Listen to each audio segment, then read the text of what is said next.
안녕하세요. 디자인 방법론과 함께하는 사회적 가치 기반 BM 기본과정 첫 번째 코스 디자인 띵킹으로 SVBM 준비하기 네 번째 시간입니다.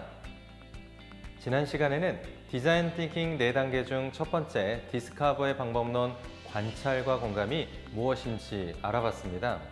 이번 시간에는 구체적으로 관찰과 공감의 대상인 누구, who에 대해서 알아보고 다음에 두 시간에 걸쳐서는 관찰과 공감에 어떻게 how라는 프로세스를 집중적으로 살펴보겠습니다.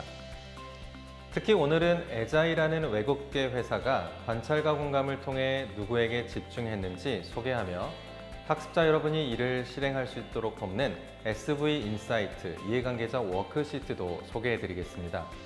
오늘 학습을 통해 학습자 여러분은 관찰과 공감을 어떻게 준비해야 하는지 이해하고 설명할 수 있게 됩니다. 우선 관찰과 공감의 힘이 무엇인지 잘 알 수 있는 사례에서 시작해 보겠습니다. 핵심 포인트, 관찰과 공감 어떻게 준비해야 하나요? 첫째, 관찰과 공감을 통해 새로운 사회적 가치 기반 BM 기회에 접근하는 한국 에자이의 노하우를 살펴봅니다. 둘째, 관심이 있고 업무와 관련된 문제에서 시작해 관련된 이해관계자를 확인하는 워크시트 활용법을 배웁니다.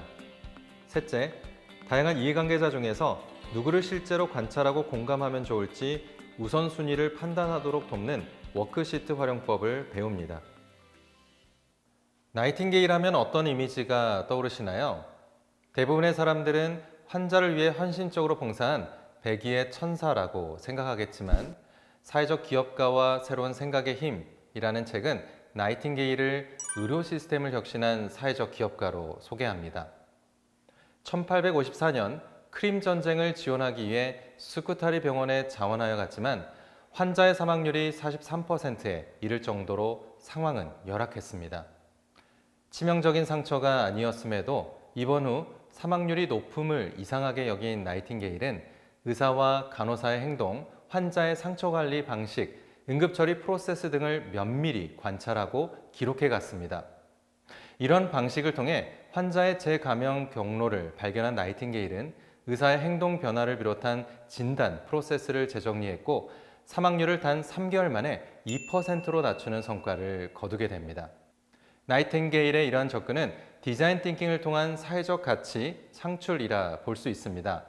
첨단 의료기기의 도입이나 새로운 수술 방식의 도입이 없이도 문제를 새롭게 발견하여 환자의 생존율을 높였고 열악한 환경에서 근무하는 의사와 간호사의 부담은 줄였기 때문입니다. 오늘 소개드릴 글로벌 헬스케어 기업 에자이는 이러한 나이팅게일의 접근 방법을 그대로 자사의 혁신 프로세스에 도입해 오고 있습니다. 나이팅게일의 필기체를 그대로 활용한 HHC라는 혁신 브랜딩을 통해 인간 중심의 헬스케어 철학을 오랜 기간 지켜오고 있습니다. 에자이는 일본, 미국, 영국, 중국 등 전 세계 40여 개국의 법인을 운영하는 글로벌 헬스케어 기업입니다. 특히 한국 에자이는 HHC라는 기업 철학을 구체적으로 실현하기 위해 모든 구성원들이 쉽게 활용할 수 있는 디자인 띵킹 프로세스와 제도를 만들었습니다. 이 중 모든 직원들은 근무 시간의 1%를 디스커버 단계에 할애하며 사회적 가치를 창출할 수 있는 기회 발굴에 힘쓰고 있습니다. 사무실을 벗어나 환자뿐 아니라 환자의 가족들 및 주요 이해관계자들을 만나 함께 시간을 보내고 관찰과 공감을 통해 아직 해결되지 못한 잠재적 문제를 파악하고 이를 에자이의 비즈니스 혁신 기회로 검토하고 있습니다. 한국 에자이의 모든 직원들이 근무 시간의 1%를 활용하는 디자인 띵킹 프로세스는 더블 다이아몬드와 거의 유사합니다. 해당 프로세스는 SECI라고 불리는데요. 일본의 노나카 교수가 제시한 지식창조 이론을 바탕으로 에자이만의 프로세스로 정립되었습니다. 한국 에자이는 이 과정을 회사 구성원 누구나 쉽게 실행할 수 있도록 HHC Driven Innovation이란 방법론을 2016년 구축했습니다. 현재 구성원들은 업무에 있어 이러한 방법론을 참고해 에자이만의 SVBM 도출에 나서고 있습니다. 오늘 특히 우리가 주목할 부분은 에자이 혁신 활동이 제도화된 1%입니다. 1%란 에자이 모든 구성원이 자신의 업무 시간 1%를 활용해 외부에 존재하지만 아직 발견되지 못한 새로운 비즈니스 기회를 찾도록 하는 기업 정책을 의미합니다. 한국애자의 구성원은 자사의 주 고객인 암 환자, 치매 어르신, 뇌전증 환자 등과 친근하게 만나며 이해를 높이게 됩니다. 점차 이들의 가족이나 친구, 의료진 등 더욱 폭넓은 이해관계자 커뮤니티와 접점을 넓혀가며 그동안 기업이 놓쳤던 환자의 필요와 이를 해결할 새로운 솔루션은 무엇인지 자연스럽게 탐색할 수 있습니다. 2016년 한국애자의 한 영업사원은 일상적인 병원 방문을 1%의 관찰과 공감의 기회로 활용했습니다. 그러던 어느 날 병원에 장기 입원한 어린이 환자의 지루한 표정과 지쳐있는 부모의 표정이 눈에 들어왔습니다. 평소에는 그냥 지나쳤을 광경에 흥미를 느껴 이야기를 나눠보았습니다.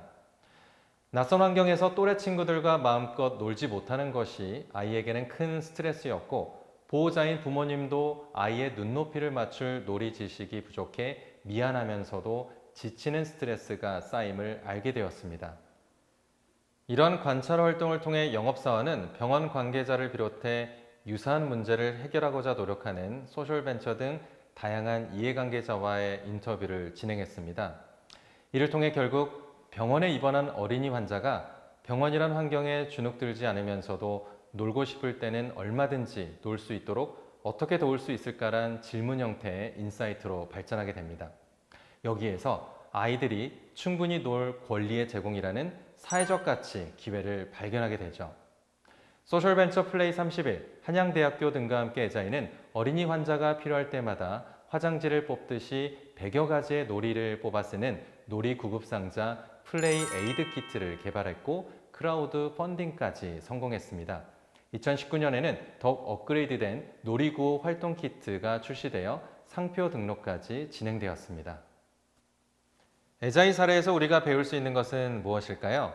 바로 사회적 가치로 연결되는 인사이트를 발견하기 위해서는 그러한 인사이트가 있는 곳과 대상을 사전에 확인하고 사전에 계획하는 것이 중요하다는 점입니다.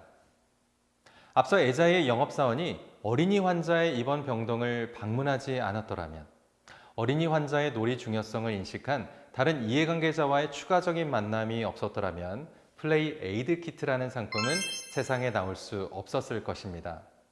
관찰과 공감을 사전에 준비하는 것이 중요하기에 이제 디자인 띵킹 4단계 중 첫 번째 디스커버에서 활용할 수 있는 워크시트 SV 인사이트 이해관계자 워크시트를 소개합니다. 이 워크시트를 통해 여러분도 관찰과 공감을 손쉽게 시작할 수 있습니다. 나도 디스커버를 잘해보고 싶다 마음이 생기셨을 여러분을 위해 첫 시작을 도와줄 워크시트를 소개해드립니다.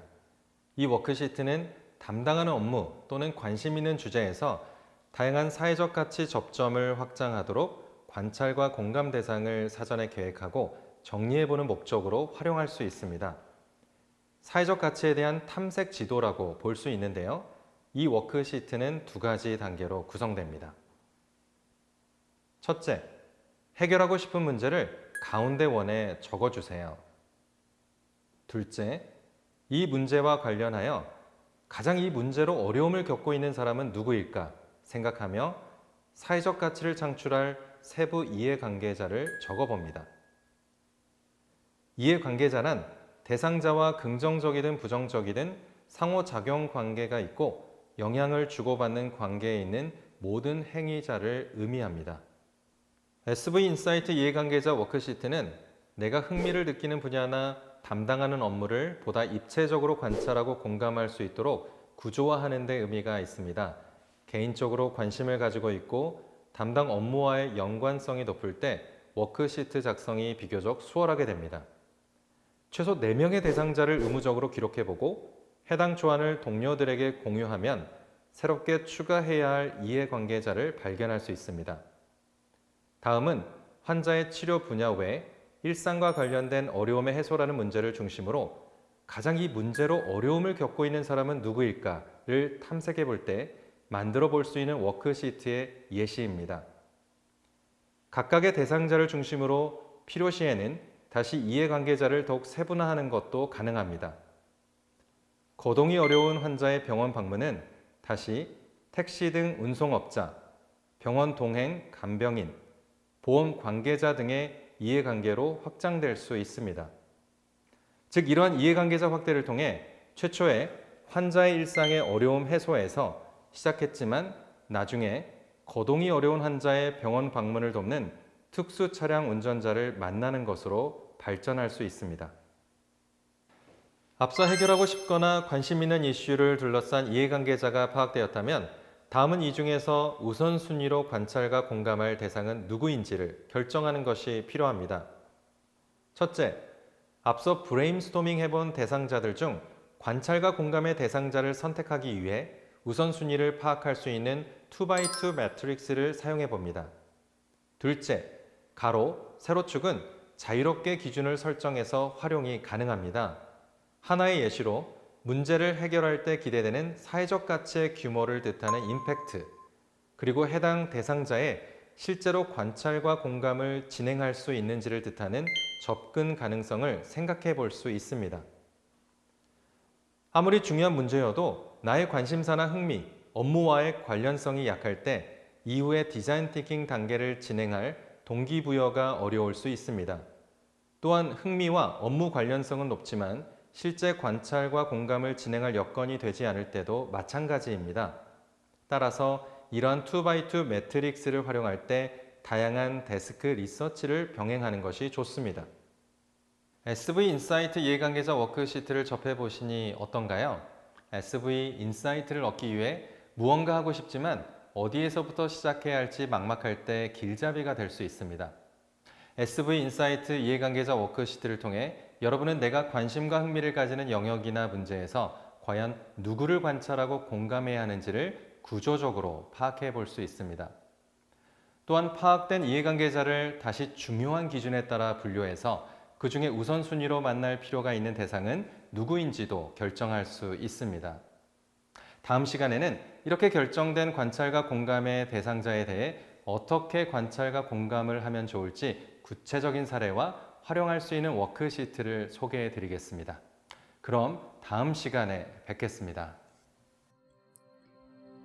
오늘의 핵심, 관찰과 공감은 실제 기업의 혁신 프로세스로 활용되는 효과적인 접근으로 누구나 사용이 가능합니다.